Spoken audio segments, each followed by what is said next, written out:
Thank you everyone for joining us for our Tools for Everyone session today. I am really excited to talk to you about this really cool, these cool skills that we're going to look at while we go through this material. It's about 2 hours long.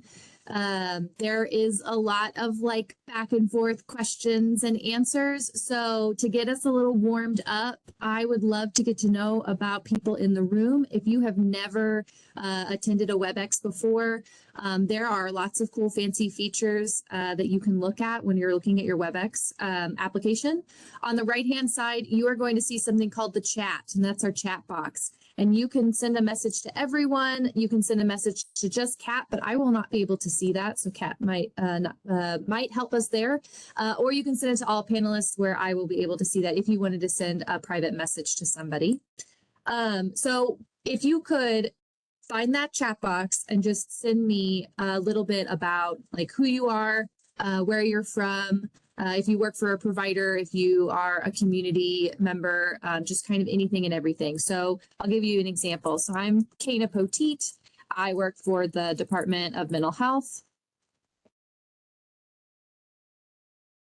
I am really excited to join you all and lead this conversation as we talk about tools and how it's universal for everyone. Awesome. Oh, a St. Joe person. Hello. Nice to meet you. Nice to have you here.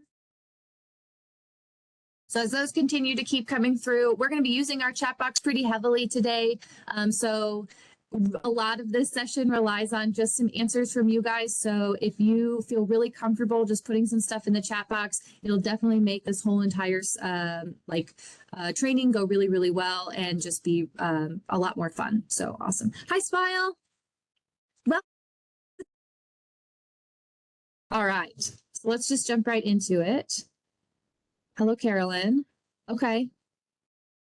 Sweet. That's awesome. This is really excellent for you, for anyone who's working on how to support their staff in dealing with difficult situations, build positive, effective relationships, really be based in the science of behavior, and learn some very good skills that can be recreated on a pretty consistent basis. Now, this is based off of the full curriculum of Tools of Choice. That's something that you can find on our website, and there are several links later on. But this is just kind of like a snapshot version of that. So we're just going to cover some of the main points from the Tools of Choice curriculum. But if you want to learn more, there will be extra resources for you at the bottom. And like I said, the chat box is really going to be the best way for us to have a good time together. If you feel like you want to take some notes, I am a heavy note taker. I have a notebook next to me pretty much all of the time. We're going to cover a lot of stuff. And then these are also being recorded. So we have several up on our website for you to go and refer back to. They're led by all of our other incredible facilitators.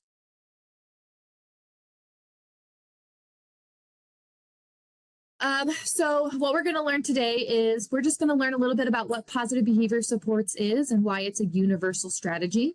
We're going to talk about some good fundamental facts about behavior, how to categorize those behavior. We talk about 4 different types of behavior. What is coercion and punishment, and why we try to avoid them. We're going to give you about 10 examples of those coercives that we typically see. And then how do you improve your interactions and behaviors through relationship building and reaction monitoring? Okay, so let's talk a little bit about what positive behavior support really is. So what is PBS? The goal of PBS is really to increase quality of life through the science of behavior. And there's a lot that goes into that definition. So the science of behavior, or behavior analysis, has been formally investigating and demonstrating the science of behavior since the 1940s. So this has been a long time. There are hundreds of thousands of studies and demonstrations of these techniques and principles, and many programs and treatment projects, schools, training curriculums, and all of those, they use these principles and techniques developed by the science. So PBS uses the public health model to structure interventions. We kind of use this triangle shape model to help us explain this. So you can see that at the bottom of my screen.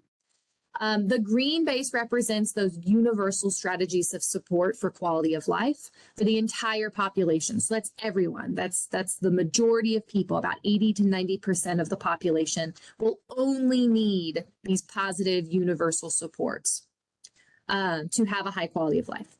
The yellow, or that center piece, represents the risk for poor outcomes, and interventions for this population often look like an extra scoop of the first universal strategy, but are often targeted and intended for short-term and faded as the risk decreases.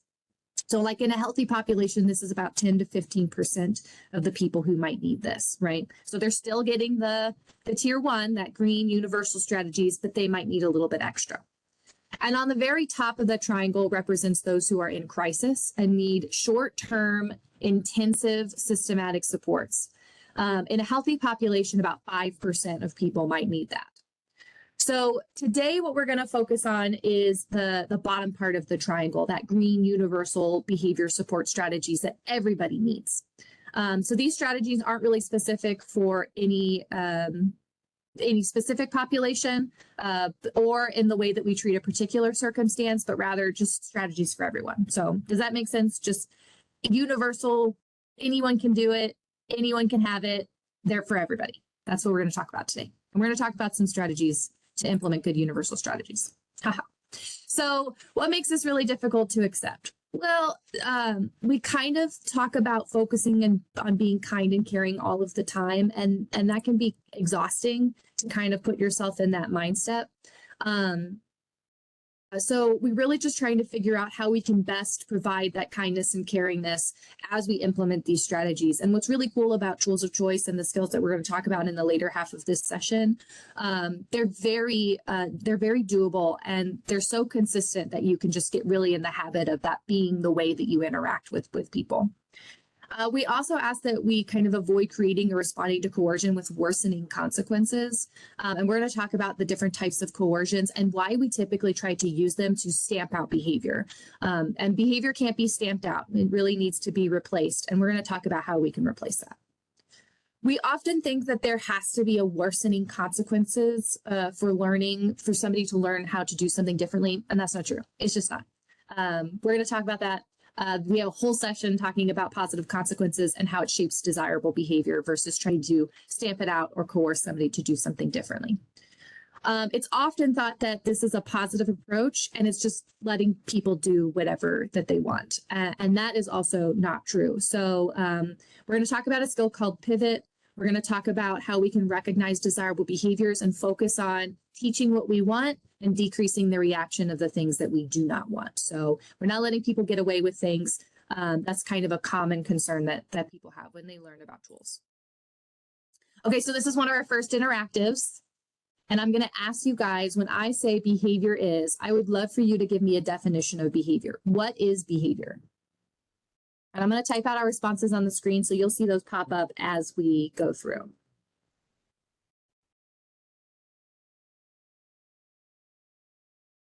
So what is behavior?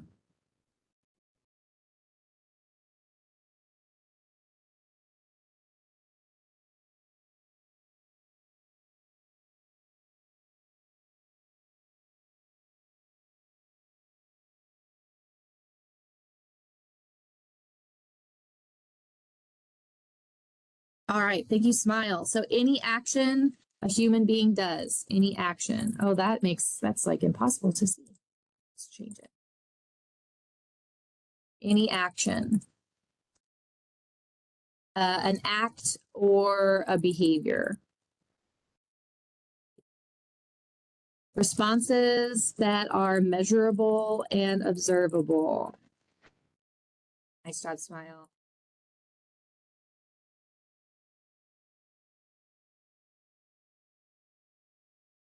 Okay, so a physical representation of how somebody feels. And I'm just going to forewarn all of you that sometimes my spelling is atrocious and the annotation doesn't forewarn me. So we're just going to keep trucking along and we're going to ignore any spelling that is totally going to happen throughout the rest of this session.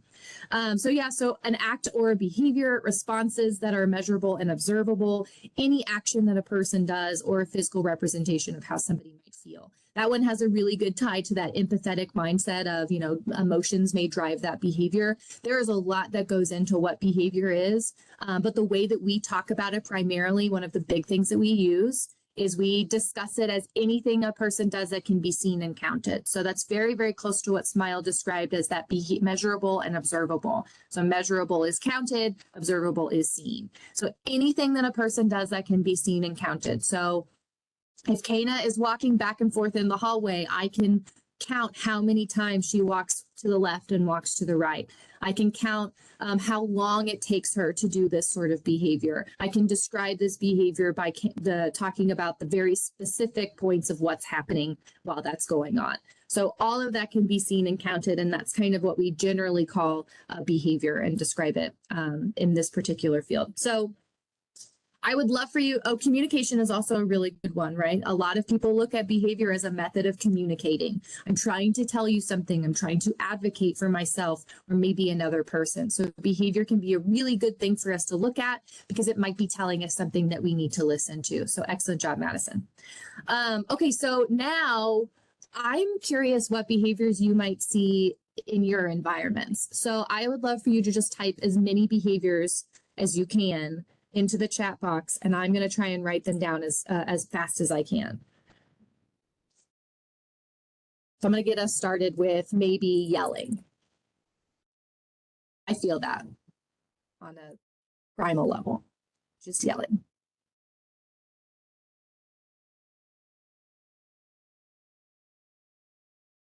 Pacing. Yep, there we go. Good. Awesome. Smiling, talking, asking for things.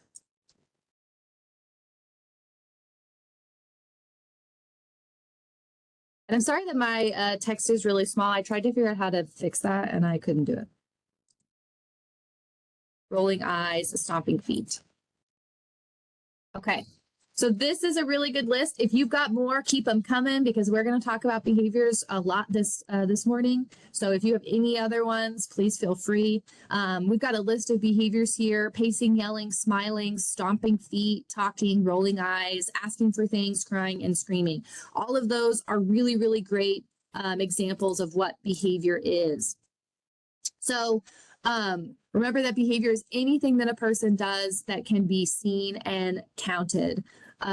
So what we're going to look at now is just kind of identify what is a common theme here between all of these behaviors. So pacing, yelling, smiling, stomping feet, talking, asking for things, rolling eyes, crying, and screaming. Actually, I'm going to move some of these over here, and then we're going to talk about them. So I'm moving them kind of into two categories. What do you notice about the right category? What would you consider all of those behaviors have in common?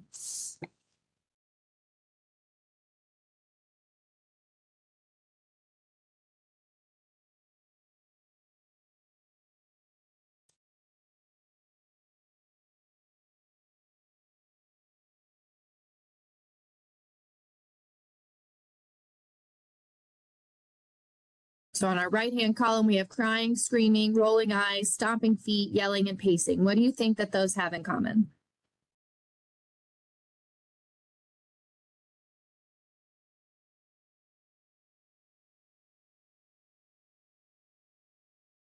Okay, so Smile says that on the left-hand side, we've got some okay or more desirable behaviors, and on the right-hand side, we've got some undesirable behaviors. And Smile is really on the ball here because what we're really looking at is out of generally when we're thinking about behaviors, we often think about behaviors as those undesirable behaviors: that crying, that screaming, the rolling eyes, the stomping their feet, yelling, and pacing. But really what could happen here is that if we look at the context, what's going on in the background, what happened before, what's going on after, those behaviors might change from that undesirable to desirable. I am going to use crying as an example because I cry all the time. I am an emotional human. I get emotional about things that are awesome. I get emotional about things that are not awesome. So crying for me can kind of fall into either one of these categories very, very regularly. So that context really changes if that behavior is going to be locked in an undesirable or locked in a desirable, and behaviors just aren't like that. They shift, they move, they change. Context really has a big play in how we're looking at or talking about behaviors. So when you are thinking about the behaviors in your environment, consider the context of what's happening. So that way you can really try and motivate desirable behaviors, teach behaviors differently, or react in a way that we're going to talk about in the second half of this session. So excellent job, everybody. Thank you for these behaviors. So when we talk about behaviors, we really want to make sure that they are specific actions rather than big old categories. And we had a really good list here. All of these are pretty specific. You know, asking for things might be a bit broad, but generally all of these are pretty specific behaviors. I can see screaming, I can count screaming, I can observe screaming, right? I can do all of those things. Instead of saying something is rude or somebody is not compliant or they're having a temper tantrum, the best way that we can respond or deal with that behavior in any number of ways is to break it down as to what is actually happening. It is much, much easier for me to react to or to handle a person who is crying than a person who is having a tantrum, because those could be many, many different things. And my tantrum looks very, very different than yours. So if you are trying to help your staff deal with certain behaviors, or if you're trying to figure out how you can assist in somebody understanding what's actually happening, instead of lumping big categories of behaviors together, really try to make them specific so that way you can target them much, much easier. Okay, so we're going to talk about the 4 different categories of behaviors. We break them down into desirable categories and then undesirable categories, and then we have 2 in each. So we have significantly desirable, just okay desirable, serious undesirable, and annoying junk undesirable behaviors. So remember, when a behavior is desirable or undesirable, it just depends on that context. So crying can be desirable, crying can be undesirable, exercising can be desirable, exercising can be undesirable, depending on the context. So it's always going to be something we want to think about. So significantly desirable behaviors are behaviors that we just want to try to increase. They're these behaviors that generally help a person improve their quality of life. They might be something that's going to help them be healthy. It could be something that's going to help them get a job if that's what they're looking for. It could be something that's going to help them build effective and safe relationships. Anything that we want to try to really increase. And some significantly desirable behaviors people might already be doing. Some behaviors might be very, very new. And so these are going to be really, really exciting when we see them. So we want to target these behaviors heavily so that way we can teach these behaviors to happen more often. Just okay behaviors are also in the desirable category. And these behaviors, they just happen. They're common behaviors that we often overlook or even take for granted. So for an example, I close the door to my fridge every time I grab something from there. Every time I take something out, I close the door to the fridge. I put something back in and close the door to the fridge. But maybe one day I forget because I'm distracted and I have to go do something else and I leave the fridge door open. Not once did anyone thank me for closing the fridge every single time that it occurred, but I do get told something about leaving the fridge open the one time that I forget. So the common just okay behavior of closing the fridge never had a reaction in a positive way, but the leaving it open had a strong reaction in a coercive way. And we're going to talk about coercions. We're going to talk about positive relationship building strategies. But when we're thinking about just okay behaviors, the ones that we should be seeing, the ones that are already occurring, how often do we say anything about those behaviors to maintain them? So if you want a behavior to maintain and you're seeing it happen, just give a person a praise. Say, thank you for doing that thing. It was really awesome that you helped me out over there. I'd love to return the favor, right? Those just okay behaviors are things that commonly take place, but often get overlooked. Annoying junk behaviors are in the undesirable category, and this is where we spend a lot of our time and energy focusing. It's the behaviors that make us kind of want to like scream or maybe rip our hair out or really just getting under our skin. Sometimes these are pet peeves for people, but they are the behaviors that we often try and stamp out the most. And remember, I said earlier that we can't stamp out behaviors, we have to replace them. And so these behaviors get so much attention that they continue to happen over and over and over again. So you need to figure out something else to do instead of accidentally motivating those junk behaviors. So again, they're really annoying. They might be socially acceptable at some point that a person has grown out of that socially acceptable age range, but is still doing the thing. Like maybe an adult who baby talks just about their day. It's not harming anybody, but it is uncomfortable and annoying, and that's a weird thing to do. So that might be considered junk behavior. But remember, it's not physically harmful to themselves. It's not harmful to others. It is not damaging property, and it is not an illegal behavior. It's just difficult to deal with. And one that staff in this field spend a lot of time trying to figure out how to respond to. So let's look back at our list of the ones that we had identified and see if any of these are junk behavior. So I'm going to bounce back a little bit. So of the ones that we identified, are any of these junk behaviors that you would consider a junk behavior? And if you see one, just throw it out in the chat box.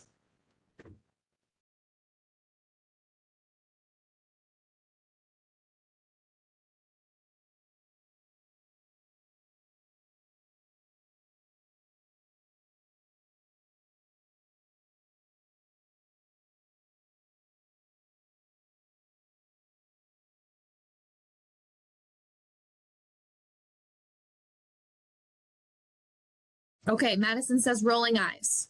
Awesome. Okay, depending on the context, Carolyn says maybe all or none of them, right?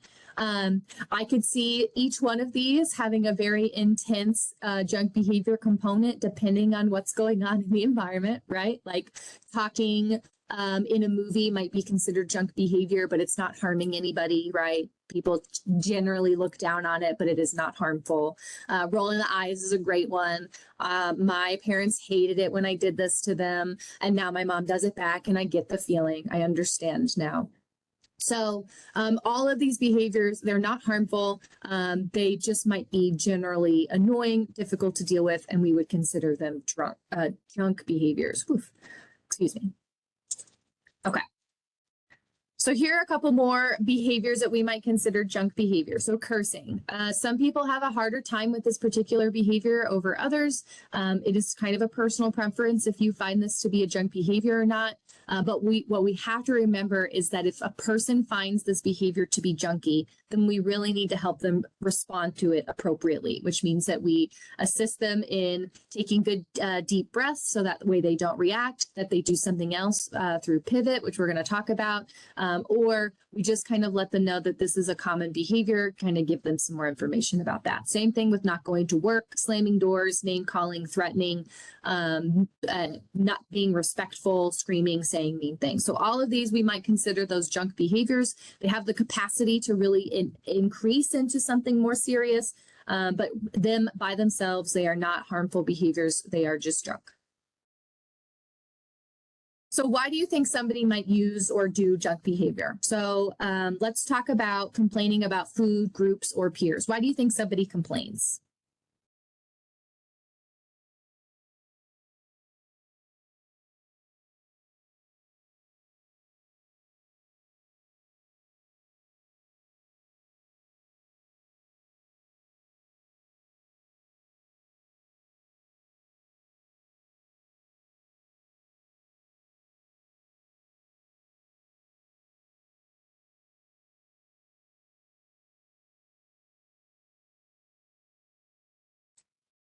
All right, so Smile says it feels like they're not being heard.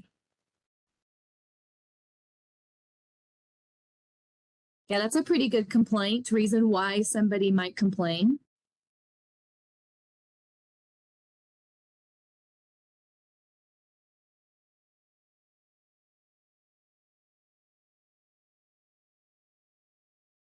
I see a lot of complaining, and it's really just like trying to work through or talk about frustration that they have. You know, there's a lot of like negative self-talk in the complaining, or they're just kind of like talking about this thing that they don't necessarily like as they're trying to work through it, or maybe even not. But that might be a reason why somebody complains. And so both of those examples of why somebody might complain, they have like a something important in the middle of them, right? Somebody feels like they're not being heard. Well, the complaint is just the junk behavior, but the core reason why, I really need to focus on that instead. So, right, Carolyn says expressing frustration, anger, anxiety, or fear. All of those are things that are more important to me to help with or to look at versus just the act of complaining.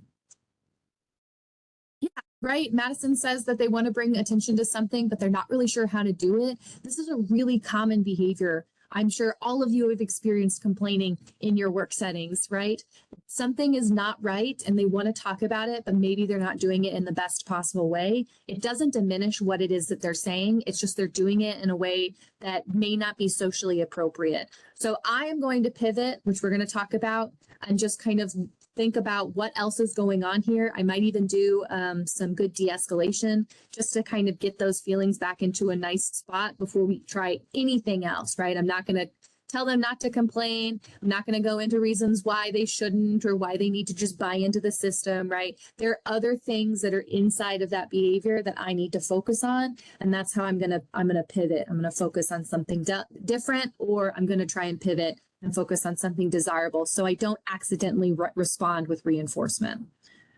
Okay, excellent job. There are lots of reasons why people might do certain junk behaviors. And so part of our role is to just kind of break that down and figure out what's going on. So what behavior is not considered junk? We call those serious undesirable behaviors. These behaviors cause physical damage to themselves, others, damage to property, or behavior that could be or is illegal, right? So anything that is now a serious behavior is going to have a different response. So hitting with force, throwing a chair, banging their head against the wall, against anything, right? That is harmful to themselves. Stealing, that's damaging, that could be damaging property and is technically illegal. So these behaviors are what we would consider serious. You notice that none of those are just junky, I'm calling you a bad name because I'm mad, right? They're serious behaviors. So what should we do when a serious behavior is happening? So one thing that we can try is to prevent or interrupt that behavior. We can implement or try to work through the safety crisis plan if there is one. If you grab your phone real quick, you can scan the QR code here and it'll take you to some more information about safety crisis plans. This will also be available afterwards, where like I said, we're recording this, so you'll have this a little bit later if you miss your opportunity now. The other thing that you can do is you can call for help if you need it. 988 is a pretty good resource, both for staff and for individuals or people who are just experiencing a lot of feelings and are in crisis. So maybe you need to get some extra resources there and just try and figure out how you can help that person in the moment. The other thing that we're going to talk about a little bit when serious behaviors are happening is that you can use some de-escalation strategies. We call that stay close hot, and we're going to spend some time practicing some stay close hot responses. So here are some more examples of what behavior is. Behaviors are that are significant, desirable, might be mixing ingredients for a cake, especially if that person has never used measuring cups before or has never tried to bake something on their own. That's pretty significant. Reading a book. The first time that my nephew read to me, it was a big deal. We celebrated a lot, even though he had already gotten lots of praise from everyone else. They didn't care. It was awesome. It was significant. Just okay behaviors might be answering a question. They do it often. They're very good at responding to you. That's a common behavior. That's just okay. Saying thank you might also be something that people just do. And we start to recognize it whenever there's the absence of this particular behavior. Undesirable serious behaviors might be hitting someone, taking your clothes off in public, and then those undesirable junk behaviors might be like cursing or threatening to tear stuff up, like I'm going to go in there and I'm going to rip this book apart. It's my book in my house. I'm mad and I'm going to do something. So, right, that's not harming anybody, but it is kind of junky. Do you have any questions about these particular behaviors or the way that we describe behaviors before I move on to the next section? Any current questions that you guys have?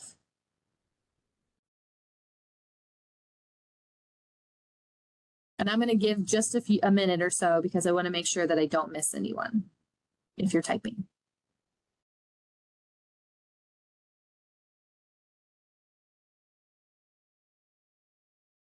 Yeah, the spitting one is always a little bit difficult because, you know, there might be some communicable disease that's going on there. So that definitely changes that behavior and the context of that particular behavior. I knew an individual who used to just spit on the ground in their home constantly. It was just like their jam. So, okay. So we're going to talk about some fundamental facts. These fundamental facts just really help us understand behavior a little bit more and why we do what we do. So one of these fundamental facts is that the behavior is always right. It's just true. The behavior is right, not morally right. It's just right given the person's environment and history. So it might be that they learned this particular behavior in a previous setting, in a previous context that helped keep them safe or keep them in control. And that behavior is going to be maintained no matter where it is that they are. It could be the current situation, their history and experiences, maybe even their physiology and genetics that can be responsible for the behavior. For instance, if a little words, hold on, sorry. If you were to take a kid, say that they were in the foster care system for a long time, and you brought them into your home, and then you learned that they were hoarding a lot of food in their room. This behavior is kind of uncommon. They have lots of food to eat in the house. You're trying to figure out why, and then you learn that they learned that behavior because in the previous placements they did not have enough food to eat, and so they learned to save and hoard that food for future use. So that behavior seemed appropriate for that person. It was right for them to do in that moment. And we just have to help teach that person that in this particular environment and this context, that behavior is no longer needed. And that might take some time and a lot of empathy. So that's kind of an example of the behavior is right depending on the environment, history, genetics, so on and so forth. It can be changed. All behaviors can be changed and adapted. Fundamental fact 2, so consequences can either strengthen or weaken a behavior, and the only way to know the effect of that consequences is by knowing what happens after the behavior. So what happens in the future. So anytime that you want to see whether or not a consequence has had an impact on the behavior, you want to see how that behavior reacts in the future. Does it increase? Does it happen more often? Or does it decrease and happen less often? And consequences can be pretty complicated to talk about. We spend a whole session kind of describing what those consequences are in the full tools class. It does take time for behavior to change and for the environment to make an impact on that behavior. We want to be consistent, be patient, take data if possible. The best way for you to know if something is making an impact is to see and count it. So taking data is going to be really, really useful. I take data on my own personal behaviors. One of mine is anxiety. And so I track the days that I have anxiety symptoms. And then I can look back and see that it's not as intense as I thought it was, or that the things that I'm doing are helping kind of decrease the times that the anxiety symptoms pop up. The other thing to know about the environment is that you are part of the environment, that we are part of it. So it's not just the physical space. It's not just what's in the room. It's also who's in the room. So if Kana is having an impact on this person's behavior, she is a part of the environment, and we might need to change Kana in order to impact that behavior because the environment motivates and impacts the behavior. Past behavior is the best predictor of future behavior. So anything that happened in the past most likely is going to impact what's going to happen now or in the future. This really helps us just kind of get into the good mindset of if they've never done it before, they're unlikely to do it now, or if they have done it before, they're likely to do it now. So I can respond to both of those very, very differently. But if I just know that the past behavior best predicts future behavior, I'm going to have a lot more confidence going in and interacting with this particular person. And if I don't, then I'm just going to give them the benefit of the doubt and use all of the skills that I have in order to build a fast relationship with them. So that way they're a person that they're comfortable with. Giving negative, coercive, punishing consequences actually results in more problems and more undesirable behaviors. There are a couple of reasons for this.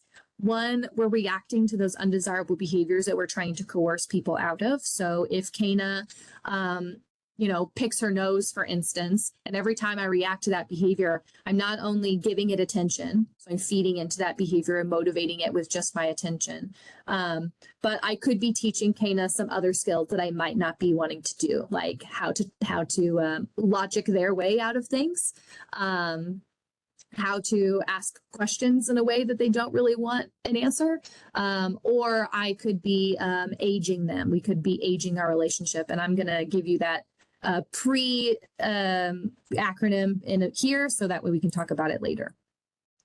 In the long run, behavior responds better to positive consequences. It just does. Everything is motivated by something. We all get a payoff for what's going on. I continue to buy coffee because it's delicious, even though I know that it is money that I should be saving. I continue to do it because it makes me happy, and that is motivating behavior with a positive consequence. So all of those fundamental facts are really just universal ways for us to have that positive approach. It sets the foundation for all of our interventions. And when we think about those fundamental facts, it's going to be much, much easier for us to really react in the ways that we need to change and shape behavior.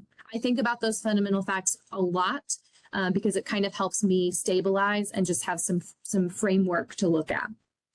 To effectively change behaviors, we always need to teach, find, and pay more attention to desirable behaviors. So if Kana continues to talk to strangers on the internet, then I might need to teach Kana how she can safely talk to people. What ways are she currently talking to people? I might need to get her in a relationship and a relationship and sexual health class, but I need to teach Kana something because she might be missing it. I can also find other behaviors to replace that particular behavior with, or I might just need to pay more attention to desirable behaviors across the board. So those are really going to be the ways that we effectively change behavior, is teaching something somebody might need to know, finding the replacement, and then paying off those desirable behaviors when they happen. So these are what we call those target behaviors, the behaviors that we want to teach, increase, or replace. So if we want to teach the desirable or alternative behaviors, we just need to identify what those are so we can communicate those out to the people who are going to be implementing these skills, right? If Kana is working with Johnny and one of the target behaviors that we want to teach Johnny is how to cook, Kana needs to know how to teach Johnny how to cook in order to teach Johnny how to cook. So we're going to have to put some things in place in order to help staff or anyone else who's going to be implementing how to teach that behavior to somebody else. We also want to strengthen and increase those desirable behaviors. So we just want to try and pay off more often than we think that we are currently doing. I give positive consequences out constantly. My positive consequences come from a way to go, you did an excellent job on this email that you sent out, to nominating people for Employee of the Month, right? They spread all the way in between because paying off desirable behaviors targets the behaviors that I want to see most often. And then we're going to react with pivot. We're going to choose something different in order to decrease those undesirable behaviors that we want to replace. So motivating desirable behaviors, we just want to put emphasis on the healthy ones. We want to minimize the emphasis on the undesirable behaviors by teaching and improving what's going on in our environment. So you're just really repeating the same thing, but I really want to emphasize here that in order to shape and increase desirable behaviors, we have to look for them. We have to recognize them. We might even have to plan for them. And we absolutely have to teach people instead of just thinking that they're going to learn it on their own. Some people cannot or won't be able to learn that on their own. And it's just much easier to teach what you want to see versus expecting people to pick it up as they go along. And that goes for any job and in any environment, in any setting. So don't focus on those undesirable behaviors that you want to stop. Instead, focus on the behaviors that you want the person to do. So think about in your head. I won't ask you to give me any ideas, but just think about for a minute, what behaviors would you really like to see more often? What's something that you would love to see from your staff? What's something that you would love to see about the individuals that you are supporting? What are those behaviors that you strive for? Maybe even think about the goals and outcomes of these people, the healthy behaviors that you want them to adopt. All of those you should be focusing your time on much, much more often. And then when you see them, even if it's a baby behavior, even if it's just one teeny tiny part of the overall thing that you really want to see, pay it off and you're going to slowly shape up that behavior to what you want. It's going to take time. It's going to take a change in your focus. That's one of the most difficult things about implementing tools at a high rate, is that I constantly have to reshape my focus into, okay, so if this is the undesirable behavior, what's missing? What caused this behavior to occur? Was there something that they missed because they need to be taught that thing? Was there something that they missed because we were reacting to that thing, right? I have to focus on the positive and the shaping towards the positive versus constantly being dragged down into the negative behaviors that I just want to stop. And I know that it's difficult because you just want them to stop, but this is going to be a really, really good practice for you and for the people that you're supporting. It's going to take a long time because behaviors take a long time. And some people have been doing this for 20, 30, 50, 70 years. That's going to take some time to kind of wiggle themselves out of. We're going to look for improvements, not perfection. Any tiny little thing. It doesn't matter. Any tiny little thing. That's what we're looking for. Think about if you have kids, that we're going through the potty training process, right? Any small step towards the toilet was a great step. You were really excited about it. Huzzah, they made it to the toilet eventually, but it took time to get there. All of that happens when we talk about behavior. And be patient, I promise. Just be patient as much as you can. So any current questions that we have before we talk about coercion? This is another kind of heavy lecture portion, but I'm going to try and get through these as fast as I can so we can get into kind of that more back and forth. But any current questions?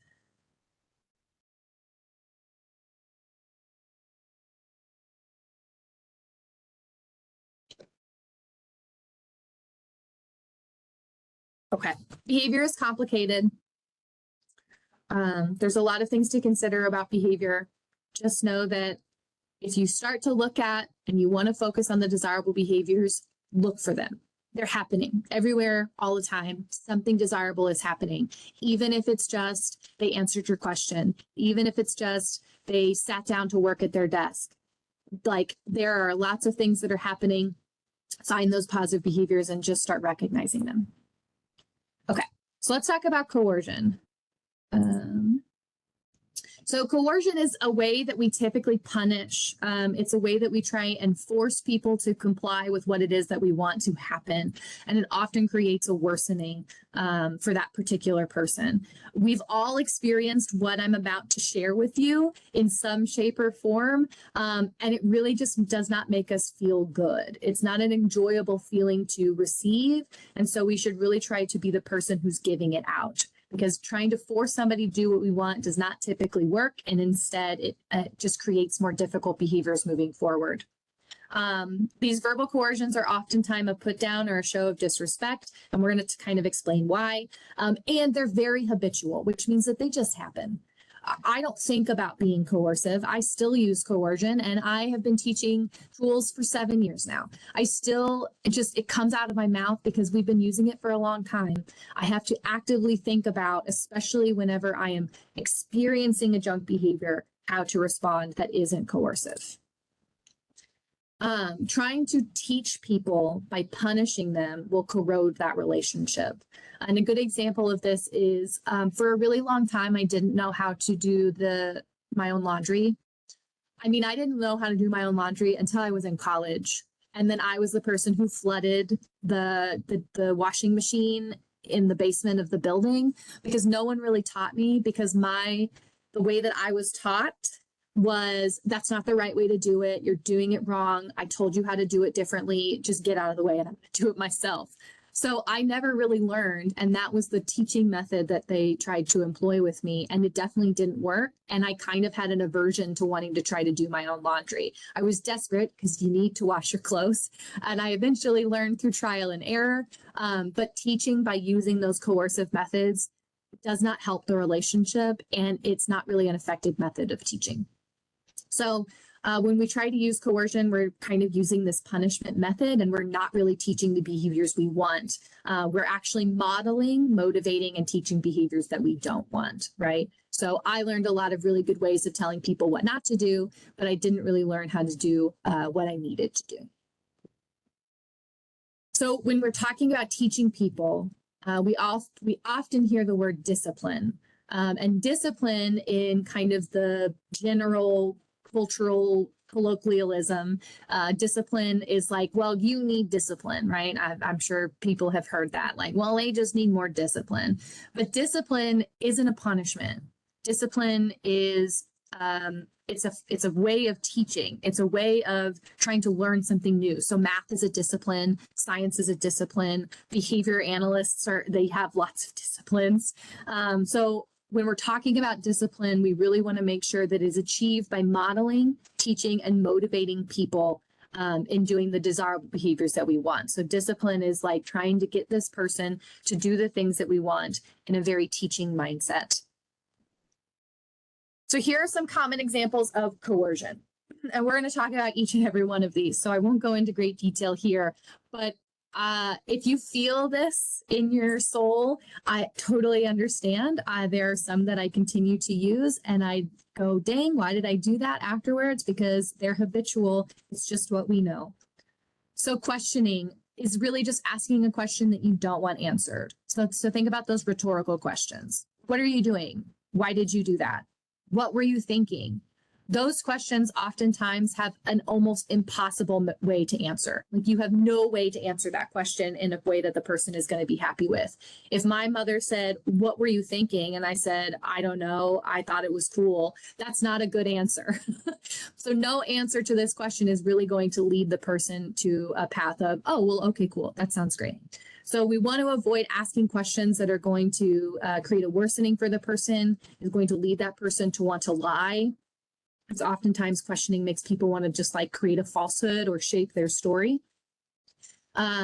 It's often a reaction rather than a planned response. It's a put down, it's a show of disrespect. These 4 bullet points at the bottom are pretty much consistent across all of the coercions. So I won't kind of repeat those every time, but those are generally what's going to happen when this coercion is used. If questioning is the way that you want to gain information, I have a much better question for you. I promise. Arguing. It takes 2 people to argue. Unless you're really good at arguing with yourself, that is a skill. But arguing is just trying to convince or challenge somebody's point of view to see things differently, and often a confrontational way. So, no, I'm right and you're going to listen to me, and this is how things are going to be. No, I'm right and you're going to listen to me, and this is how things are going to be. So arguing just kind of has this natural back and forth. If I feel like I'm getting into an argument because I'm really adamant about my position and they're really adamant about their position, I say, I think that they're not getting anywhere. I'd like to take a break and reconvene, because I know that it's just going to hurt our relationship, and it's much better for us to take a break than it is to keep trying to go down this route. Sarcasm and teasing. So you say the opposite of what you mean, or you just kind of make fun of somebody, either maliciously or even playfully. So oftentimes when we're talking about sarcasm and teasing, it's at the expense of somebody else or something that's going on. I'm sure you all have heard well, this is going well.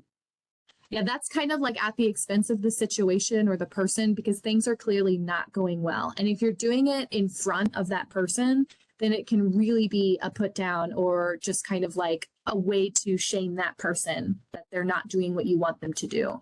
So sarcasm and teasing is one of the more challenging ones, because a lot of people use it to kind of defensively get through their day. It's much easier to do a put down than it is to kind of deal with some of these difficult things. But this one I see a lot, and it comes out just in all sorts of ways. So sarcasm and teasing is usually put down, and it's at the expense of somebody. Force. So you're just trying to forcibly get somebody to do something, either physically or with your voice. So get over here right now. That's like a verbal show of force. Or you take somebody by the arm and you escort them where they need to go. Sometimes this can be seen as physical aggression, especially to people who have had negative experiences being touched or forced to do something that they don't want to do. It could really impact the way that they see you as a safe person to trust. So I very, very rarely ever use any type of force. I think I've used force maybe once with my nephew when he was about to run out into the street, and I grabbed him and I pulled him back. And then I did a lot of stay close hots because it was very scary for all of us, right? But this is one that can be really, really tarnishing to your relationship. Sometimes it's not planned or it's just a reaction. It can have some body language that hurts. If you're really pointing, you're being really intense with your body language, that force one can really tarnish that relationship. It can cause people to age. Making threats. So threats, just pointing out bad events that are going to follow this behavior if it continues. We use threats all of the time. And sometimes I have heard the most sweetly worded threats that you could ever imagine. Like, well, if you go and do that thing, then you're not going to get ice cream later. That's still a threat. You're pointing out if they continue to do this thing, a bad event will follow. And that's what a threat is. So we sometimes hear people say, well, what about if-then statements? So if this occurs, then this is going to occur. If you're framing it as if you continue to do this, then a negative thing will occur, that's a threat. If you phrase it as, if we do X, Y, and Z, then we can go to the park, right? Now you're setting more of an expectation about what needs to occur before this other thing happens, right? Those are different. So don't get confused with if-then statements all being threats, but also be careful about if you're pointing out a bad event that's going to follow, you're probably making a threat to this person and it might not be working in your favor. Also, we can't always stick to those threats. We used to teach this in person and I always would have people raise their hand if they ever got if you don't stop right now, we're going to turn this car around. We're not going to Disney World, right? We've all used that. I've heard it many times. We still went because y'all want to go. We want to go. So threats often are also empty. Criticism. So criticism, we talk about a lot as a way to kind of like teach people. Well, constructive criticism is a thing, but it's really about your timing of your criticism. So like if I'm going to pre-teach somebody how to load the dishwasher, then I'm teaching them. But if I'm going to stand beside them and watch them load the dishwasher and continue to point out every single bad thing that they are doing, then I'm not teaching them. I'm just criticizing them. That's not the way that you load the dishwasher. I told you need to put the dishes on the bottom ones and then you put the bowls on the top, right? I'm teaching them, but I'm just talking about everything that they're doing wrong instead of finding the things that they're doing right to shape them towards the behavior of loading the dishwasher correctly, or realizing that my teaching methods didn't work out the way that I thought that they did and I needed to try again next time. So criticism is you don't like what somebody is doing and you tell them about it. Right. So if we're trying to coach or teach somebody, we either have to be proactive or we have to be positively reinforcing. Excellent job putting all of the forks in the same space. I think that's really going to help whenever the water runs through it. Very, very good job. Right. Even if that's the only thing that they did, I need to motivate them to want to do this behavior again, or they're never going to want to load the dishwasher. Despair. So despair is one of those behaviors or one of those coercions that is just like, it's really debilitating. It's hard to get out of, and it can be a really easy place to go into because it's just like, oh my God, it's just never going to work. I'm so tired. It's never going to work and I'm just done and I don't want to do it anymore, right? That's despair. You just act as everything is hopeless. And if you feel this way, I hope that you can find a nice person to talk to about trying to get out of this because it's not a fun place to be in. And there are ways that we can move forward. It just might need to be that we need to try something different. We need to take some data. We need to break it down into more concrete steps because trying to take on the world, it feels very despairing. And sometimes these behaviors that we deal with, they can get us there. So if you're feeling like you're really overwhelmed and you want to go into this, I just don't know what to do anymore, go and find a comfortable person to talk to work through these things and come up with a plan together. But avoid trying to say these things in front of the person because imagine you getting on the receiving end of that. I'm coming to you and I need help and you say, I just don't know what to do anymore. You never really get anything done. That really tarnishes that relationship. Lecture and logic. I've been doing this a lot all day since we started at 9:30. I have been lecturing and logicking all of you because I know things and I want you to know things and I'm talking a lot and I'm not giving you a lot of chances to participate. So it's just kind of how some of this is, but this lecture and logic would really go into an intense coercion. If you come to me and you say, I have this thing going on and I want to talk about it, and I just take the full time to explain to you what you should be doing and then say, does that sound good? You good? All right, bye. Right? We never really have an actual conversation. So there's a difference between discussing something with somebody and then just you giving all of the information to the person and expecting them to listen to you. The other thing about lecture and logic is that we typically use it in times of crisis or difficulty, right? If somebody comes to me and they say that they lost their phone, I immediately want to slip into logic and just say, well, where did you last have it? Let's go recreate your steps. Let's go walk around. Are you sure that you brought it in today, right? I'm trying to give a lot of logic-based solutions or problem-solving strategies here. But as we know from cognitive psychology and cognitive, like the way our brains work, when people are distressed, they cannot think logically. So if you've ever heard of the flip your lid scenario or the flip your lid example, every bit of our feeling is right here, and this is our logic brain. And if we are steady and able, we're all good here. Logic is touching our feeling brain. We're having a good time. But if I'm stressed out, it's way up here. I cannot access that logic. So all of your questions and problem solving solutions, they're just not going to work for me. So we want to try and go there when people are distressed. And I'm going to ask you to instead do something different. We're going to use empathy and encouragement. It's one of the skills that we'll talk about. But logic is not going to get us where we need to go. And it's often just going to make you feel more frustrated because they're not listening to you because they can't. Okay. Taking away. So this is basically just taking something away, removing a privilege, a possession, access to something to punish the person. Grounding is the best example of taking away that I have. I used to be grounded a lot. I was a rowdy kid. So taking away my time, taking away my freedom, those were all punishments. And what that really taught me was just ways to get out of it. So I'm really good at crying. I learned this, like, I'm easily a crier, but I got really good at fake crying because my dad was a pushover. And when I got grounded, I would just cry a lot and he would give in and let me out. So it didn't really work out in his favor. And I learned a skill that maybe I didn't even need to know because of what was happening.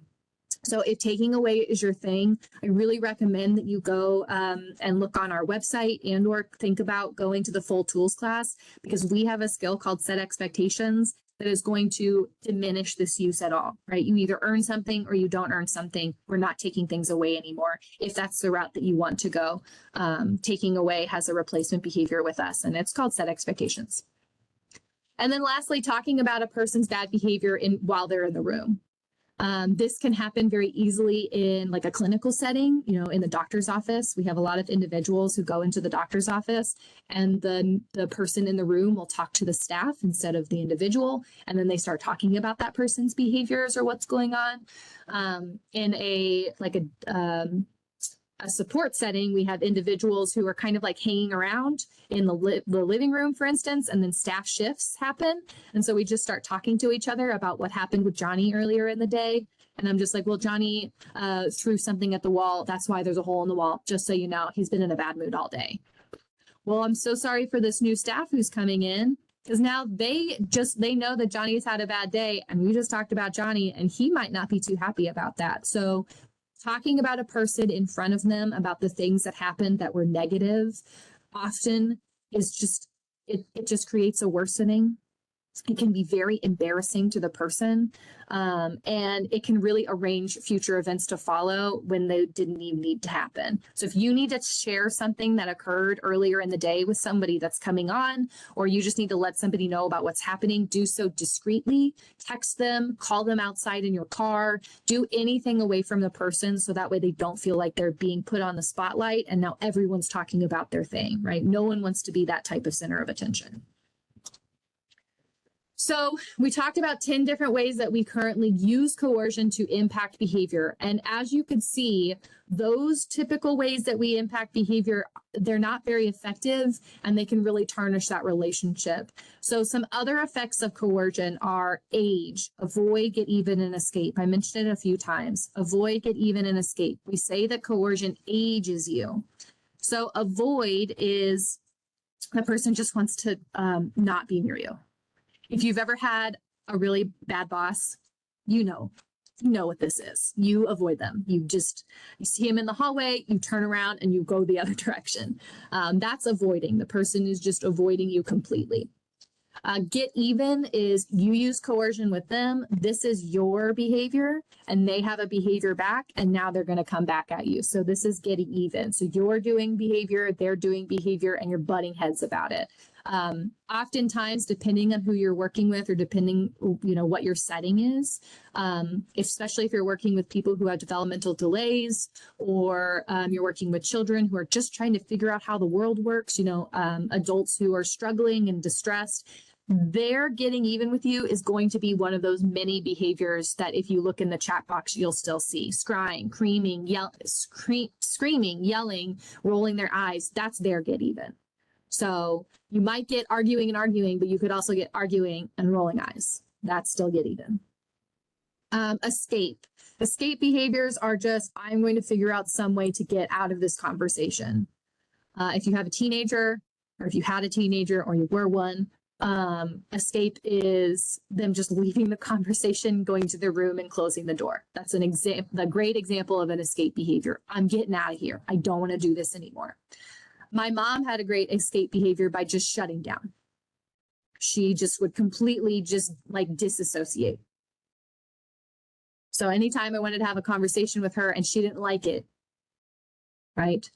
So that has made some conversations much, much more difficult. You also learn coercive behavior when coercion is used against you. So if you have a person who is now really good at using logic against you, you taught them that. Someone taught them that. So you learn that coercive behavior. You also behave much, much less confidently. Anytime that somebody points out everything wrong that I do constantly, I'm not going to be motivated or confident in my skills, and I'm actually just going to be worse at that skill set. So even if you think that it's trying to help that person, if they're getting worse and worse, they're feeling unconfident in what they're doing because they don't actually know what it is that they're supposed to do. They also receive a bunch of attention for all of that undesirable behavior. So every time you use coercion, you are paying off that behavior that we would consider junk, the behaviors that we spend a lot of time on, the behaviors that we should avoid reacting to most often. You are paying it off with every coercion that you use. So the goal is to not use them. And instead, we're going to do something different. We are going to look at how to build positive relationships and how to avoid reacting to behaviors whenever they occur. So just as a preface, sometimes you are more coercive when you're tired or you're hungry. People call that hangry. You're uncomfortable. I'm far more likely to be coercive when I'm uncomfortable. I don't like it. I don't like the way that it feels. And so I need to add control into my environment. And we typically use coercion as a controlling method. That's just how it happens. I've had a bad day. I'm frustrated. I'm overexcited. Maybe there are some people who just get really hyped up and they're more likely to use coercions, like talking bad about people's behavior because they're trying to share something that recently happened and they focus in on some of those behaviors we don't typically want to share. We encounter our pet peeves. That's a really big one. If any pet peeve is one of your, if you can think of a pet peeve, really notice that so that way you can avoid using coercion because that's really going to get you. So coercion produces short-term compliance followed by long-term problems. You might get what you want now within 5 seconds, but next time it's going to take 10, and next time it's going to take 30, and next time it's going to take a minute because you might be getting that thing immediately, but you're really just teaching a lot of other behaviors that you don't want, and it's just going to cause long-term problems for you and the person. So coercion is just not the way. It is not the way. We're going to do something different. So with what, if not coercion, then what? Well, first we might want to make a plan. So I'm going to show you a bunch of questions, but they all might just help you kind of think about what it is that we need to do in order to shape this behavior or help this person improve their quality of life. So kind of think about the ABCs of behavior. Was what antecedent or what trigger resulted in this behavior happening? Finding that out might really help you assess if it's the physical environment. I once knew an individual who they hated their room so much that they would destroy it with some pretty intense bodily fluids.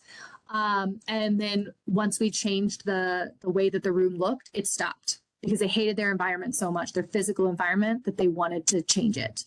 They wanted to get out. If we can figure out what that trigger is or what that antecedent is, we might be able to impact that behavior early on or before, or teach, replace something as needed. Is the person getting a payoff? So look at the consequence. So that's the C of ABC. The consequence, are we feeding into that behavior? Is something feeding into that behavior? Are we paying it off? What's going on? Because if a behavior is continuing to happen, it is being paid off by something. If the bad or worsening situation occurs in frequent or similar times, does that person do any desirable behaviors? And if so, what do we do with those desirable behaviors? So if Kana sits on the couch and she watches TV and she writes in her journal, and then every couple of hours she gets up and she slams the kitchen door and she yells at people, what happened during the whole time that Kana was sitting on the couch watching TV and doing her journal? Did we say anything there? Does she feel like she needs to increase what's happening so somebody will talk to her? Who knows? What do others get out of those desirable behaviors? What does this person maybe need to learn to do, right? If I need to take my medication on a regularly scheduled set of time, do I need to learn how to set a schedule? Do I need an equipment that's going to help me, like an alarm on my phone or one of those little pill organizers that say all of the pills that you have within the week? Is some sort of skill going to help me learn to take this on a regular schedule instead of just leaving it up to whatever's going on in the environment to remind me at that time? And then what in the environment might need to change to prevent undesirable behaviors and motivate desirable ones? Oftentimes, promoting desirable behaviors requires some sort of training to your staff, just because they don't know all of the things, and teaching them extra skills is definitely going to be helpful. Okay, so we talked a lot about coercion. I recognize if any of you are like, oh my God, that's totally me. I think everybody usually feels that at least once. But do you have any questions? We're going to spend the rest of the time working through really quickly some about building positive relationships. We're going to start with stay close, cool, random routine. And this is where we're going to get back into that back and forth a little bit. So based off of the time that we have left, we're probably going to only have one scenario per skill to do, but we're going to try and get through them as fast as possible. So this all comes from session 2, stay close, cool, random, and routine. And then we'll have another section about stay close, hot. They all come from the same session. And these are about building positive relationships by using a very specific set of skills. These are recreatable skills. They're competency-based skills, which means that you can do them over and over and over again and monitor that they are happening. That's why this tools of choice skill set is so powerful, because I can see what's going on, and then I can count how many times it happens, even of these particular skill sets and behaviors. So first, we're going to move towards the person. Generally, just remain within arm's reach. There are lots of reasons to do this, but we just want to try and get closer, let them know we're a safe person, build that relationship in a positive time, right? If I can tell Kana that me being close to her in a positive time is safe, then when I move close to her in a difficult time, she still feels safe. I might a touch if it's appropriate, a high five, a fist bump. I'm going to be very caring in my facial expression, tone of voice, and body language, be very, very relaxed. I often do kind of like the beggar's pose. So you just kind of keep your arms out and open. I really avoid crossing my arms or putting my hands on my hips. Those are typically more intense, aggressive looking behaviors. So I'm just very loosey-goosey, very calm. I might even lean towards the person if I'm sitting down. Ask open and positive questions. So these are some of our most important skills. OEE, ask open and positive questions. What's going on? How can I assist you today? What's something that was really awesome that you did today? You want to tell me more? Empathy statements, saying something that shows that you care and relate to the situation, especially the emotion that they are feeling, right? It's not just that you have been there before, but you can relate to that emotion. We are connecting creatures. Humans want to connect with others. And by connecting with empathy, you make a very powerful bond right out of the gate. Encouragement, acknowledge how that person is currently acting or who has acted in the past to improve their current situation. Listen, listen, listen, listen, listen, listen. This is how you avoid accidentally slipping into logic. Just listen. Sometimes that's all people need. And don't react and don't interrupt and avoid using coercion. So, like I said, empathy is being able to take the perspective of another person and then communicate that back to the person. So you want to identify the emotion. If you can see Kana has a smile on her face, she might be happy. If you can see that she's kind of bouncing up and down, she might be giddy. If she's like just having a good vibe and time of her life, she might be ecstatic, right? Finding good emotion words that are more powerful than just happy and glad are going to get you a lot further than if you just throw out the "you look really happy today," right? They're going to be very, very powerful. Like, "you seem so stoked. What's going on?" Right? The more powerful the emotion word, the better you'll make that connection. And we talk about empathy in empathy statements. So it's not just that you can see this emotion in the person, it's that you verbally reflect it back. So you look, you seem, I can tell you feel. I'm going to add that in the chat box. You look, you seem, I can tell you feel.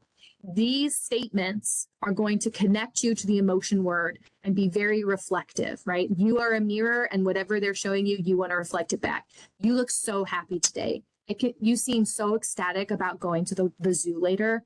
I can tell you feel really motivated and excited about what's happening, right? So all of those are you look, you seem, I can tell you feel. And it's just a reflection. You might be wrong. They'll tell you. It's okay. But that's generally what we're going for. Empathy is a statement. It's a verbal statement, more so than just feeling the emotion with the person. Encouragement is being able to communicate how that person's own behavior has improved their situation. So you're saying something to let the person know that that you believe that they can do the thing that you want, or create more improvements. So I usually think about encouragement as, I know that you can do this because you are currently doing something good right now. I know you can do this because you've done something similar in the past. This is a really difficult situation, and I can see that you're calming down because they're doing something in the moment that's good for them. That's going to be good for our stay close hot scenario. But encouragement is either finding the desirable behavior that they're doing right now and verbally reflecting it back to them so they know that they're doing well. It's a grounding technique. Or relating to something that they've previously done in the past to show you that they can do that again right now. Okay, so we're gonna do this really, really quickly. Alex has passed his GED. So this is really exciting. We're really, really pumped for Alex. He did something huge. He studied for hours preparing for this. You were walking down the hall and he rushes over you to tell you that he passed his GED. So let's look at that empathy statement. What empathy word might you be able to connect it to? And if you're extra awesome, try and put it in that phrase of you look, you seem, I can tell you feel.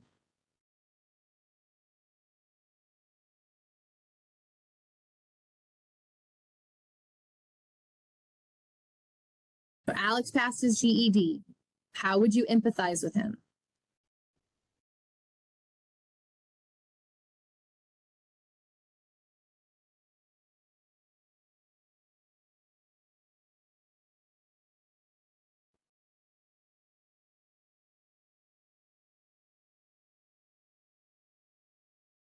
I can tell you feel really proud and excited about your accomplishment. I love that, Carolyn, right?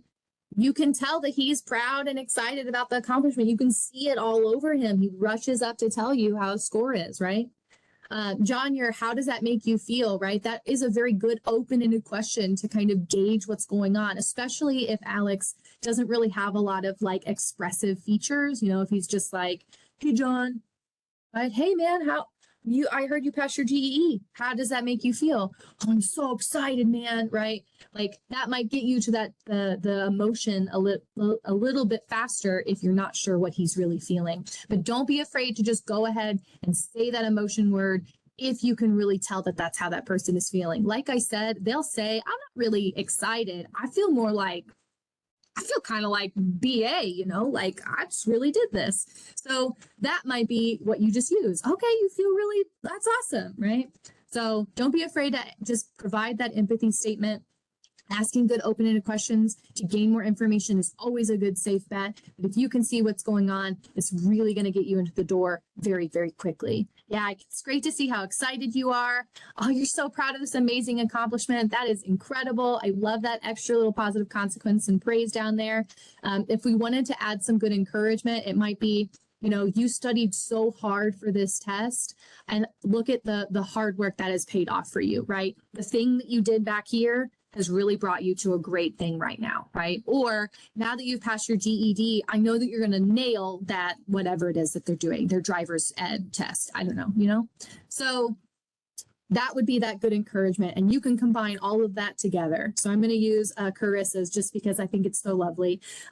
It's so great to see how excited you are. You're so proud of this amazing accomplishment. You worked so hard in getting that thing done and working for your studying for your GED. It is so awesome that you passed it. Way to go. You rocked it, right? Like I'm just throwing out a lot of positive praise there. That's awesome. Good job, guys. Okay, we're going to skip this one. So pivot. I'm going to run through this really fast. This is not comprehensive of how intense and hard pivot is. So please, please, please come back again to one of these. If you want more information, go to our website or just sign up for the full class. Pivot is our hardest skill because I'm going to ask you to not react to things, and that's really difficult. So first off, pivot, remember junk behavior is not harmful. People often use junk behavior to get attention that they need. They might want you to comfort them. They might just want your reaction. For a long time, my nephew used to say poopy butt, blah, blah, blah is a poopy butt because it got a lot of laughs and then it didn't because it started to become junk behavior. So they're looking for that reaction because they used to get it or once have. Or they might just try to get you to age. They're trying to age you. They want you to get even or avoid or escape the situation. They could also make you give in to them, so on and so forth. So I kind of reiterated some of these. They often start with serious behavior, or serious behaviors often start with junk that just escalates because people either ignore it completely or they react to it. So if Kana is stimming, right? She's just kind of rocking back and forth and no one is paying attention, depending on if stimming is just a general behavior that this person does, this might not lead to anything else. But if I know that stimming is a trigger behavior, that Kana is frustrated and she doesn't know what to do, then this is now a place for me to jump on and start doing some other skills and paying attention versus letting that escalate to a now more serious behavior if that's the particular trajectory of this particular person. So how do we pivot? Okay, we're not going to react. Just, you can't react. You can't react with your tone of voice, your facial expressions, your body language, anything. You just kind of have to be poker face. You got to be stoic. You got to keep behaving and having the facial expression that you had moments before. So if you were already kind of like smiling, just maintain that smile. Don't provide any reaction because some people might be looking for even the micro reactions that you could give them. So really don't pay it off in your face tone or body language. Instead, when you encounter undesirable junk behavior, you want to try to pivot. And pivot is really based off of that like skill in basketball, where we're just kind of keeping one foot planted, but we're looking for a bunch of different outs to throw our ball to. That's what your pivot is. You're trying to stay in this moment and stay with this person, but you're really trying to find a bunch of different routes for you to take so you don't react to this particular behavior. So you might subtly pivot to another person. If there's another person in the room and Sarah's over here, she's complaining about the fact she can't wear Crocs at work anymore. I'm going to talk to John. We're just going to have a quick conversation. When Sarah stops complaining, I'm going to pivot back to Sarah and I'm going to continue as if the conversation never involved Crocs, right? If we were talking about something prior to, if she mentions something other than Crocs in her conversation, I'm going to pivot to that instead of, but I am not going to look at, think about, or even use the word that Sarah was complaining about. And that's pivot to another person. So I pivot to another person, but I have to come back to Sarah eventually. I might pivot to an activity.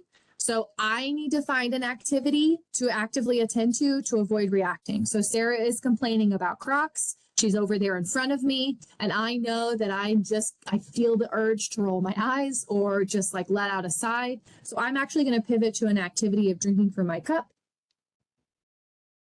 Take a little slow brain break there to compose myself so I don't react. And then I'm going to wait for my chance to pivot back to Sarah because I pivoted away. I need to pivot back. Pivot to another activity is my activity that I am finding to distract myself so I do not react, but I have never once left the conversation. Pivot on the person is just thinking about anything else that's going on with with the person itself and just pivoting on that.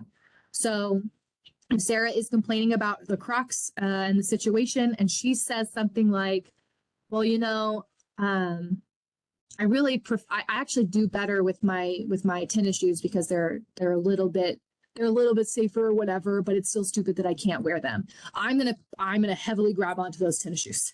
Like I'm gonna for desperation. I'm like, okay, so like, wait, so tell me about these tennis shoes. I don't think that you've ever told me about these. I like tennis shoes, right? I'm just gonna try and have that conversation about the tennis shoes because that's the better conversation. And I am staying with the person and I'm continuing to act as if everything is fine and that the Crocs are just not even in my repertoire. So again, I never talk about the thing that's going on. I either pivot away, but I absolutely always pivot back because that is one of the skills. You have to pivot back. You gotta come back. Generally, you want to come back within 10 seconds of the behavior stopping. So Sarah stops talking about Crocs. I'm going to pivot back anywhere from a couple of seconds to 10 seconds. The longer that you wait to pivot back, the more it feels like ignoring and the more Sarah just might get upset. Like, are you even listening to me? Right? I don't want that to happen. So I definitely want to make sure that I pivot back fast enough and then repeat because you're never going to have a successful one-time pivot. Behavior is never going to happen again. That's not going to work because pivot isn't our fix-it skill. It's just the in the moment reaction. So we avoid paying off the behavior as we have been. So it might, if you continue to pivot constantly, consistently, forever, but it is not the skill that you will use to shape behavior. It's just a skill that we use in the moment to keep ourselves sane, more or less. I know that that's really complicated and pivot is one of our really difficult skills, but we're going to practice it in just a second and we're going to work through it together as a team. So why do we not want to ignore the behavior? Because it's coercive, it can be reinforcing, and it can cause a behavior burst. Remember, Sarah said, are you even listening to me? That's a behavior burst. It could also be very reinforcing, especially if that's what the person wanted, right? If they're picking their nose and you think it's disgusting and you ignore it and you walk away, they got what they wanted because they wanted you to go away. So we really have to go back to, again, that plan of what's the trigger or antecedent? Is the consequence paying it off or not? Because if they continue to pick their nose every time that they're around you, they want you to get away from them in some way, shape, or form. We might need to figure that out. It can also be coercive, right? Have you ever felt ignored? You were talking to somebody and they just totally didn't respond to you at all. Do you want to talk to that person very often? Not really. Does it hurt your relationship? Yeah, absolutely. The advantages of using pivot is it increases desirable behaviors because we're paying off just okay ones, especially whenever we pivot back, right? We might pivot back to a more desirable behavior and have lots of opportunities to pay it off. Pivoting on the person, we're pivoting to a better conversation that can lead us down to more desirable behaviors to pay off. And it also decreases the attention that we give to the undesirable behavior. So we're focusing on the right thing and we're avoiding reacting to the other thing. You can avoid a behavior burst because you're there. That's just kind of how that works. Okay, so hey, look, Addie frequently picks her nose. She's telling you about this cool package that she got, and you're in the middle of typing an email. So remember back on our pivot to a person, another person, or an activity, which type of pivot might you want to try to use here? She's telling you about the cool package she got. You're looking at an email, and she's picking her nose while you do this. So pivot on the person, another person, or an activity. Which one might you want to try?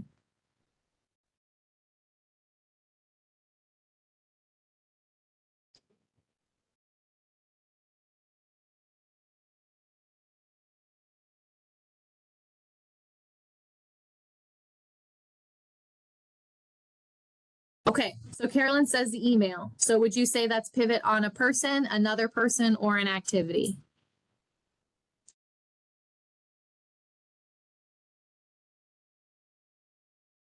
Smile says gave two different options. I think that's awesome. Yeah, excellent. Yeah, good job, Carissa. On an activity, that's an excellent one to do, especially if you're thinking about the email. Your email is an activity, right? If my email's over here and Addie's over here and she's picking her nose, I'm just going to turn my head and I'm going to just kind of type out this email, even if I'm not really focused and I'm not going to send it. I'm just going to pretend to type out some of this stuff in the email. And then out of the corner of my eye, I might see Addie put her hand down And then I'm going to return my attention to her, right? And it's gross, but it is not harmful, right? As far as I am aware, everything with that Addie is fine. She's healthy. It's just gross. So I'm going to look back at her when she stops picking her nose, and I'm going to continue to talk to her about this cool package. I could go that route that Smile said about just going right to the package. Oh, tell me about this cool package. And I'm just going to focus on the conversation around the package, and I am not going to focus on the nose picking, right? Any reaction, like I'm going to pull a tissue and give it to her, that's feeding into the behavior. I'm going to say, ooh, by the way, you might want to go wash your hands. That's feeding into the behavior. I'm going to reach over and I'm going to give her hand sanitizer. That's feeding into the behavior because you're drawing attention to the nose picking and the fact that you don't like it. Like I said, pivot's hard. I'm asking you not to react to things, but remember, junk behavior is not harmful. It is not going to hurt anybody that she's doing this. Who knows what's going on with her? Maybe she's got something in her nose. We can deal with that later.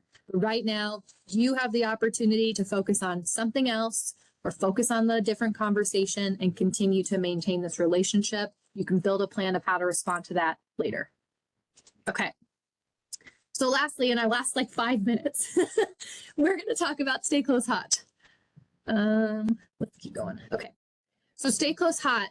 This is when things are going out of control. Things are really heated. People are upset. Maybe they're frustrated. They're hysterically sobbing, right? All of these behaviors or all of these emotions are tied to a stay close hot. Somebody's life has gotten worse, and it doesn't matter the intensity of that worseness. If it's they poured their bubbles out on the concrete and now all their bubbles are gone versus they had their bike stolen, those are the same emotional reactions that people are allowed to feel. No one is ever going to diminish the way somebody feels. And that's really going to help you build that relationship up, is that you just live in that moment with that person. So what we're going to do, we are not going to use we're not going to react to junk behavior. We're not going to be coercive. We're going to stay calm, caring, and relaxed. If you're calm, caring, and relaxed, the other person will slowly match your relaxedness.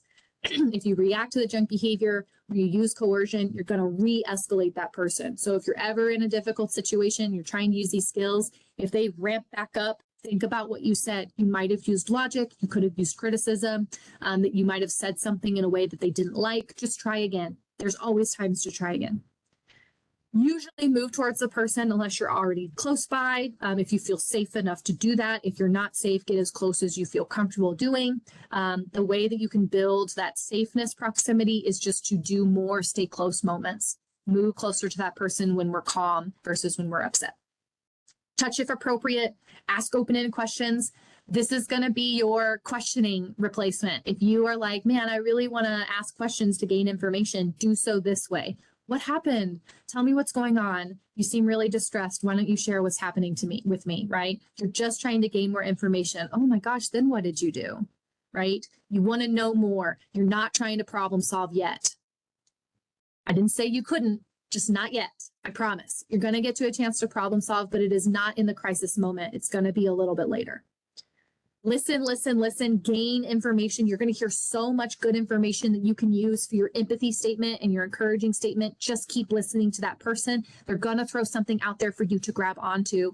So if you don't have anything, I would say that sounds really hard, and then ask another question. Throw empathy, ask a question. Don't question stack people. They'll get really overwhelmed. Remember, we're flipped our lid. The more questions you ask, the less likely they'll be able to answer. So you want to try and just do a really nice balance of those. Validate their emotion with empathy. You don't have to agree with what happened. You don't have to agree with why they're upset. You're just validating them, right? If they're frustrated because Sarah sat in my spot and I wanted to sit in that spot because it's my chair and it's not her chair, and now I'm really mad, you don't have to agree about it. You just have to say, that sounds really difficult. I would be upset if somebody took a spot that I really wanted, right? You're just agreeing that they have an emotion about it. That's all that it is. And you're going to use the same, you look, you seem, I can tell, you feel. Encouraging statements are a little bit more challenging here. You really just want to make sure that you focus on a desirable behavior that they're doing. A deep breath, calming down, talking to you about it. Anything that you would hope that they would do to de-escalate, You just got to show them that they're doing it. Repeat, repeat, repeat. And then once they have calmed back down to a plateau and they're a bit more level-headed, get them out of that space, get them somewhere else. That's when you can start talking about problem-solving solutions, but not before, not when they're at the peak of their crisis. Okay, so we talked about empathy already. So let's talk about this practice scenario really, really quick. So Sam has just had an argument with his roommate. She frequently lays in bed for hours crying when she's upset. She's in bed crying and texts you about the fight and says, I'm so over this. I'm just not going to take this crap anymore. So you look, you seem, I can tell you feel. What is your empathy statement? How might you empathize with Sam here? The first step is always to empathize.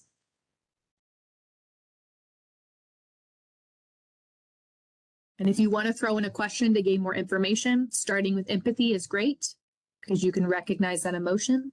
If you're not sure about the emotion, start with a question and then throw in your empathy when you gain more information. They're very interchangeable.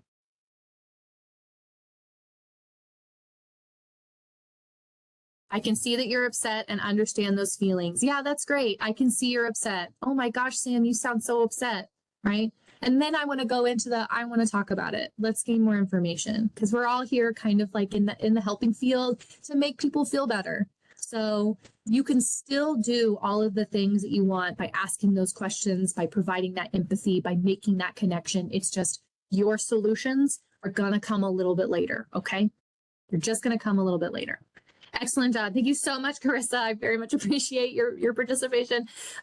So in the last, I'm stealing like maybe 1 or 2 more minutes from you. Thank you so much for those of you who've stayed on. I want to pitch our coercion podcast. So if you want to learn more about the coercives or the things that we talked about, the ways that we currently try to control or shape behavior, and they don't really do what we think that they will do, this QR code will take you to our coercion podcasts. They're really fun. They're going to teach you a lot more about that. You could also attend a tools of choice class. So we have like weekly opportunities, and in October we're going to have even more opportunities that are going to kind of be in different schedules. So you'll always have a chance to really join one. They have prerequisite recordings that are kind of lengthy. They're about an hour-ish each, but they give a lot of like lecture and background, kind of what we talked about here, but sometimes in great detail. So those are really great. You can always watch those on our website. They're through Relias. We have a portal that you can access. The QR code will take you to a flyer with lots of extra information about how to register, what does it look like, so on. So check that out. We also have family coaching workshops. So if you are a person who knows a lot of people who especially are caretakers for individuals or have a lot of like need for this type of information, please. Oh, is it really, Kat? Wow. Okay.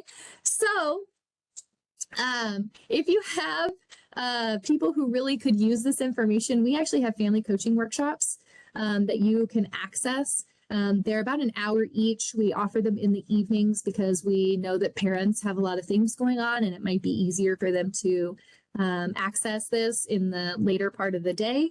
They're very cool. You don't have to come to any of them in any particular order. If you go to the QR code, you'll see all of the different options and topics that we talk about.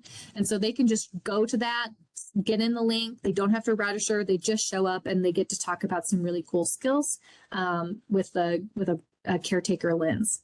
So with that, we have made great progress. I am excited that we have reached here at the very end of our little session. Before we leave, I did run through some things a little bit quickly. Was there any questions or anything that you guys wanted me to recover or like talk about before we wrap up? And if you want to unmute, you can definitely unmute to ask your question. Oh, good. Thank you, Carissa. These happen all of the time. We're pretty much doing this weekly. So if you ever want to come back and get another refresher or just sit back in, all of our facilitators are incredible. So always just feel free to share this with the people around you. Come back anytime. We really enjoy having you. So yeah.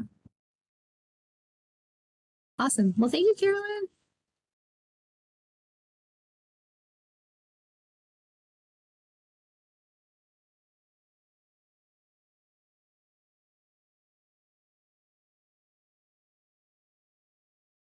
Well, you did great too, Smile. I could really see all of the historic tools information coming through every time that you responded. I do miss our observable and measurable.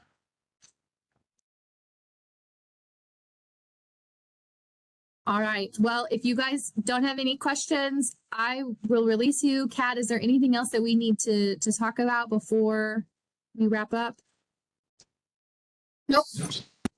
Okay, awesome. I will stick around if you guys have any additional questions or just want to chat with me. Otherwise, thank you so much for being here. We really appreciate it.